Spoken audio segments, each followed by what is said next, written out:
പുലരിയായി പൂവിതൾ തീർത്ഥമായുണരുവാൻ അലകളായി ഗുരുവിൻ്റെ തിരുമൊഴികൾ. പുലരിയായി പൂവിതൾ തീർത്ഥമായുണരുവാൻ അലകളായി ഗുരുവിൻ്റെ തിരുമൊഴികൾ. ഇരുളിൻ്റെ ഇരുളല ഒഴിയുവാൻ ജീവന്റെ ഹിമകളിലമൃതിൻ കണങ്ങളാവാൻ. ഹിമകളിലമൃതിൻ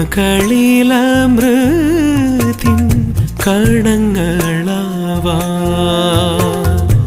പുലരിയായി പൂവിതൾ തീർത്ഥമായുണരുവാൻ അലകളായി ഗുരുവിൻ്റെ തിരുമൊഴികൾ.